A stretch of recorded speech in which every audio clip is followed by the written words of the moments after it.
seconds. 10, 9, 8, 7, 6, 5, 4, 3, 2, 1. 10, 9, 8, 7, 6, 5, 4, 3, 2, 1. Woo! Ha ha ha ha.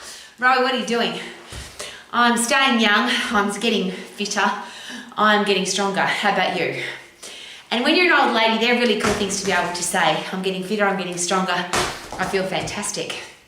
One of the real challenges at my age is because I did some really stupid exercises when I was younger, and I started exercising when I was 10. I started exercising in the upright position when I was 13. So for 3 years of my life, I did stupid exercises on the floor.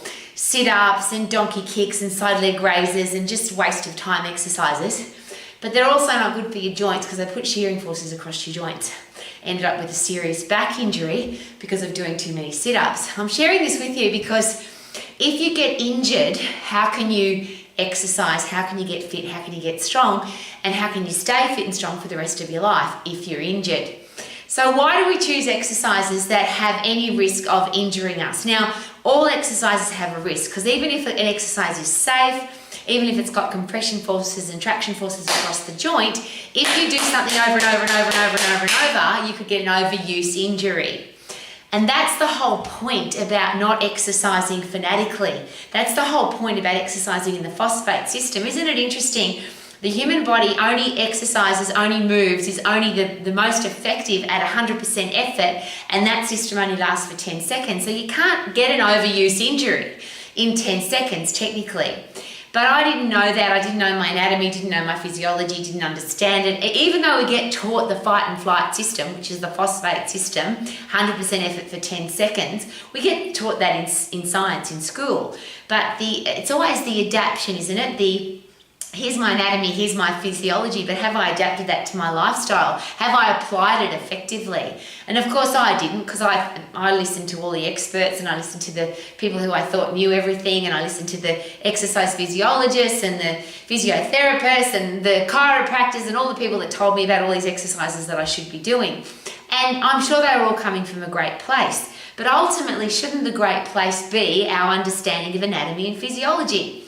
So what happened over the course, now at a very old age and a very old lady, my exercise program is simply get puffed several times throughout the day for 10 seconds and lift heavy for 10 seconds. I only do 3 exercises. My weight training program, my strength training program, my stay alive and stay young program for the rest of my life is all about 10 seconds because that's the phosphate system. So what are some of the stupid things I did, and why would I share those with you? Because it makes me look really silly. I would love you to learn from my mistakes and learn from my lack of knowledge of anatomy and physiology. But also I've been an exercise professional for 40 plus years. So I've seen some horrible things happen. So here's one of the things to consider. If you pick an exercise that puts the human body at risk, your client's body at risk of injury, what does that say about us as a professional? The number one rule for an exercise professional is I'll never injure my client. Whether it's today or next week or in 10 years' time or in 50 years' time, why would I give somebody an exercise that is going to, it's not if it's going to injure them, it's when. So I'll give you some examples of things that I've seen with my own eyes in my 40 plus years as an exercise professional. So for example, and I'm not going to do it because my body doesn't like to do it, but we have this exercise called a star jump. The only time in life, anywhere in the world, that we ever do a star jump is in an exercise class. I don't know where they came from. They used to be called jumping jacks back in the day. But if you think about where the pressure's going when you jump with your legs apart, first of all, we never jump like that ever. The human body's not designed to jump like that. It's just ridiculous. That I was in an exercise class and literally a woman had to stop because her uterus was damaged. The pressure from jumping with gravity going through her uterus, it broke. I can't put it any other way. That woman, not only can she not do star jumps ever again, but I don't think she ever exercised again because she had such a horrible experience. For that to happen, you can imagine there were some fluids that were dispersed. It was embarrassing. She was in massive amounts of pain, and it happened in a group class. Now, There's thousands, if not millions of people that do star jumps or jumping jacks every single day and it never affects them. But wouldn't it be awful if you were an exercise professional and the first time that somebody came to your class and you did star jumps because you didn't think about the anatomy of how that, and the physiology of how that exercise works, and that happened to one of your clients in your class, can you imagine how that would make you feel? Let alone what it's going to do to your client's life. So I'm just going to use that as an example because it's something that's just commonly seen in the gym. The next one, of course, is my personal experience with sit-ups. If you do anything on the floor to start with, my question is always why. The human body is not designed to be on the floor. If you're overweight, if you're out of shape, it's really hard to get down onto the floor. For older people, really hard to get down onto the floor. You might not know that because you're young and fit and strong, but wouldn't it be awful for somebody to come to exercise with you and feel uncomfortable, feel awkward, be embarrassed because their ability to get down onto the floor it takes them a long time. Now, once you get down there, why would you exercise down there? Everything we do to get fit and strong, it doesn't work on the floor. The human body, the only time we're meant to be lying down is when we're sleeping. When you do a sit-up exercise, apart from the fact that it doesn't burn any fat, and that's the reason why people use that exercise usually, you're not lifting a very heavy weight, so you're not getting abdominal strength from that exercise. Yes, you get a burning sensation, but that's called lactic acid. That's acid hitting up against nerve endings causing pain. Why we would want to do that to anybody, I don't know. But what happened to me from the age of 10 through to the age of 18, so 8 years, I was highly disciplined when it came to sit-ups. I used to do thousands and thousands of them, thousands and thousands and thousands of grinding and grinding and grinding and grinding of my L4-5. Now, I used to do them with a twist as well, so there was grinding and twisting, and I used to do them fast and loaded. So grinding, twisting, momentum and loaded. And at 18, I had a perforated disc, and if you were to look at my x-rays now, a lot of people have shared with me they don't know how I'm walking around. The only reason I am walking around is because I've got really strong abdominals and really strong lower back muscles to protect my spine. But I destroyed my spine by doing sit-ups. Now, most people that won't happen to them because they don't do enough of them. I just did a lot of them. But imagine somebody who's got weak abdominals or a weak lower back because they sit down all the time, they're inactive, they're unfit, they might have had some kind of workplace injury to do with their lower back. And imagine if the first time they came to do an exercise session with you, they did a sit-up and a crunch or something on the floor and they perforated their disc. Imagine how you would feel if you did that to somebody for the first time. It's an exercise that I see all the time. I don't understand why. I wish people didn't do it. I don't know why people do. And I'm just asking, please consider every exercise you give somebody, could it be a really good idea to understand the anatomy and physiology behind the exercise, the why would I do that and how does it work? And most importantly, is it safe? That's the important one. If it's not safe, why would you do it? But if there's a better exercise, why would you pick the second best exercise? The next one that's really perplexing to me is an exercise called a leg extension. You sit the body down, which is why would you do that? Why would we exercise the human body in the seated position? It's not effective. Not even circulation works well in the seated position. You're taking out all the major muscles in your body. But in a leg extension, you're isolating your quadriceps or the quadricep group. But in the seated position, you're loading up a lever or a joint and the weight's at the end of the lever. So just a quick question. If I was going to pick something up off the floor, it's a full body movement. I bend every joint of my body. Everything's tight, everything's firm, everything's controlled, like you would in a workplace health and safety situation. And I use all the muscles in my legs. I wouldn't ever in life, if I had a weight on the floor, would I put my toe into that weight and lever the weight up off the floor. Why would I do that? I don't understand why people do that. Maybe people do leg extensions because they would like to burn fat off their leg, but that of course doesn't make any sense. That's not how human physiology works. If you want to get a big result, you need to do a big exercise, which means use as many muscles as possible at the same time, not try and isolate. But now I've got the weight at the end of a long lever, and as I'm lifting, I'm now grinding my patella against my femur. Now, that might not hurt me the first time, that might not hurt me the 50th time, but it's going to come a time when by grinding my femur and patella against each other, that's called shearing forces instead of traction or compression forces, and I'm going to damage my knee. But that, yes, it might happen in 10 years' time, and you might not be concerned about that because, this person wants to have ripped legs. I don't know what the purpose is of doing such an exercise. But here's the really important question. What if the person is a netballer?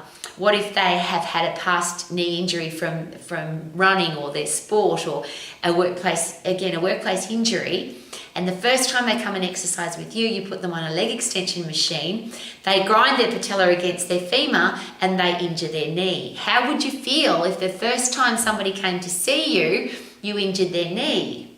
How are they going to feel? But if it's going to happen in 50 years' time, it could happen in 10 years' time, it could happen next week, it could happen today. Why would we do an exercise that there is a better exercise, a safer exercise, a more effective exercise? And I think that's because we don't ask, why would I do this and how does it work? Why am I doing this exercise? What is the purpose of the exercise? Is it safe? Is it effective? And most importantly, is there a better exercise? And why would I give somebody an exercise when there's a better one?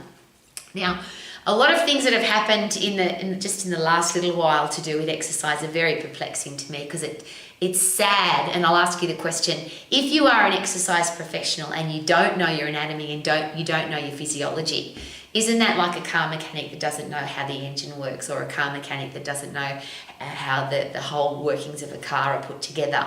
I just think it's embarrassing. But if you look at some of the exercises that are being prescribed, whether it's on social media or in the gym or in a personal training studio, and if you understand your anatomy and physiology, I'm sure you've been embarrassed like I have. You've said, wow, I wonder why they're doing that. It seems that it's about, I need a new exercise to excite people, or I need a new exercise because I need variety. Well, the beautiful thing about phosphate system exercising for 10 seconds is you can't get bored and you get the best results in the shortest period of time. So my exercise program, and I'm not talking about my exercise program, me personally, I'm talking about the best exercise to get fit and to get strong is to work in the phosphate system, 100% effort to get 100% result. And you can't get bored in 10 seconds. So even if the only puffy you did was to sprint on the spot or box the bag or do jump squats, and jump squats, again, we jump with our feet together, not with our feet apart. That's just an interesting thing to consider again with the star jumps. If we get puffed in 10 seconds, we're going to get fit. So it doesn't matter what you do. Your heart and lungs are blind. They don't know what you're doing, whether you're skipping or jumping or running or whatever it is that you do to get puffed. It doesn't matter. It could be up and down stairs. It could be through soft sand. It could be up and down a hill. It could be running up and down your hallway. It doesn't matter. If you get puffed, you'll get fit. And if you're fit, then everything works really effectively. So 10-second bursts of high intense 100% effort activity throughout the day will get you really fit. Your body doesn't need variety. Your heart and lungs don't care whether you're sprinting from running sprinting or skipping sprinting or dancing sprinting. It doesn't matter. Isn't that exciting? So we don't have to complicate it. Just get puffed for 10 seconds throughout the day. It makes your brain work effectively, gets your body really fit. And then from a strength training point of view, if you want a strong body, strong muscles, strong bones, strong central nervous system, strong endocrine system, it's just about using every muscle in your body. It's not about variety of exercise. Why? Your muscles are blind. They can't count. All they do is respond to overload. So if you overload a muscle to its full potential, you're going to do that at 100% effort. Why would you do something at 50%, 60%, 70%? Why would you do it 3 or 4 times when you can get the result in one time, which is the 10-second, let's pick an exercise that works as many muscles as possible at the same time, which is those big compound functional movements. Not exercise, just movements. The human body is designed to push things, it's designed to pull things, and it's designed to pick things up off the ground and put them back down again. That's the human movement pattern of the human body. So if I pick an exercise where I'm using as many muscles as possible to push with, and then as many muscles as possible to pull with, and then as many muscles as possible to pick something up off the ground, and the beautiful thing about picking something up off the ground is I'm using my pull and push muscles as well in my upper body, because I can't pick something up off the ground if I'm not using every muscle in my upper body as well. That makes for a short exercise program, an intense exercise program, and I just love it because I can come in here and within 30 seconds, technically, I've got a strong body, and then I punch the bag or I skip rope or I go for that on the cross trainer or the treadmill, and I'm getting pumped. Now, I'm not talking about, again, my exercise program. I'm talking about how do I get fit and how do I get strong? How do you get fit? How do you get strong? How does everybody in the world get fit? Get puffed. If you're not getting puffed, you can't get fitter. If you're not overloading your muscles and bones, you won't get stronger. It's not how many we do, it's not how often we do it, it's not a variety of exercise. Isn't that exciting? I think that's awesome. And the reason that's so exciting for me is because I've been injured, because I've seen so many other people get injured. I don't want that for anybody. You can't get fit and strong and stay fit and strong if your body's busted and broken. Now I have to work my way around my silly exercise program from the last 40 years. Luckily, I now have a really good base understanding of anatomy and physiology and what works and what doesn't. And all I'm asking is, if you are an exercise coach, if you're an athletic coach, if you prescribe exercise as a social media influencer, if anybody asks you, how should I get fit, how should I get strong, would it be a really good idea to know your anatomy and physiology? Don't hurt your client. Could that be the number one rule? Is, as an exercise professional, I will never hurt my client. Isn't that a great rule? And then after that, how about we pick the thing that's going to fit into our client's lifestyle, into our own lifestyle? So it doesn't matter how we get puffed as long as we get puffed. Doesn't matter what we lift as long as we overload our muscles and bones. It's not how often we go or how many days or how many exercises. Isn't it awesome that you just got to use as many muscles as possible at the same time at 100% effort? It's really short, it's really fast, it's really safe, it's really effective, and you can stay young and strong for the rest of your life. Now, I think that's really good news. What do you think? I would like you not to have to go through the busted, broken, horrible injuries that I've had. I don't want you to see the horrible injuries that I've seen. Busted knees, hurt backs, busted out shoulders, elbows. The exercises, the isolation exercises that I've seen people do and seen them break their body as they do it, and or they're just wearing out their joints as they're doing those exercises and then they get an injury. I just don't want that, because I would love everybody to be healthy, fit and strong for long, healthy, fit and strong for the rest of your life. And how can you do that if you're busted and broken? So thank you for coming to Romax, which is all about living your life to the max with a healthy, fit, strong body. Woohoo! I feel good, because I'm healthy, fit, strong, yeah. Woohoo!